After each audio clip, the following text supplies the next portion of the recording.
მეგობრებო, ქვემო ქართლში ვიმყოფებით საქართველოს ერთ-ერთ ისტორიულ მხარეში. უამრავი ბრძოლა აქვს ქვემო ქართლის გადატანილი, უამრავი სისხლი აქვს დაღურილი და უამრავი ციხე-ნაგებობა აქვს ნაშენები. მოკლედ, აგერ მოვედით ერთ-ერთ ისტორიულ ციხესთან. აგერ გზიდან დავინახე, წყალში არის ჩავარდნილი ხე და გადასასვლელიც ვიპოვე. ესე გადავალ მდინარის მეორე მხარეს. ესე ჩვენი მდინარე ქცია, ესე ჩვენი ხიდი. ძალიან ცუდი ასასვლელია, წარმოიდგინეთ.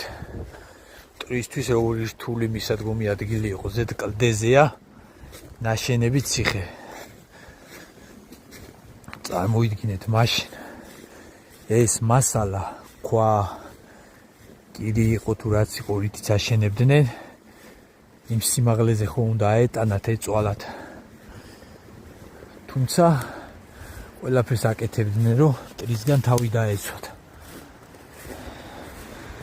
ესეთ რთულ პირობებში ახერხებდნენ ესეთ ადგილზე ციხის აგებას. აგერ ერეს პატარა მანძილი გამოვიარეთ და მივადექით ყველაზე დიდ აღმართს. ერთადერთი რთული გადასალახავი ეს არის, მაგრამ შეუძლებელი არაფერი. თუ მოინდომებთ, ახვალთ ჩვეულებრივ.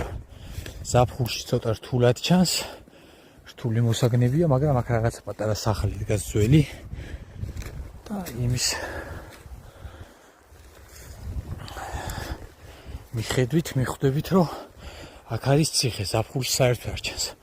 ვერ შეამჩნევ, რამდენჯერ გამომივიდა და ვიცოდი რომ ციხე იყო, მაგრამ არ ვიცოდი როგორ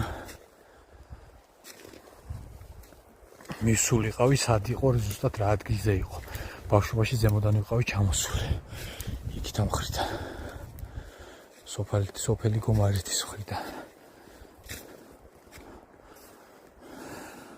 მოკლედ რაღაცა მანძილი ამოვიარეთ აღმართის. აგერ ნასახლარი შეხვდა. მე მგონი კადრში ჩანს კარგად. არ ვიცი რა დანიშნულება ჰქონდა, მაგრამ ისტორიული დანიშნულება რო ექნებოდა, ეკი ვიცით. ნახეთ როგორ კლდეზეა ნაგები. შეხედეთ. როგორ კლდოვანი მასაა სულ. და ზედ არის კლდეზე დაშენებული. როგორც ჩანს, ციხის თავარი შესასვლელი აქეთ. გზიდან აგერ ამ ხედა მანძილზე ვართ ამოსული. აგერ ლამაზად.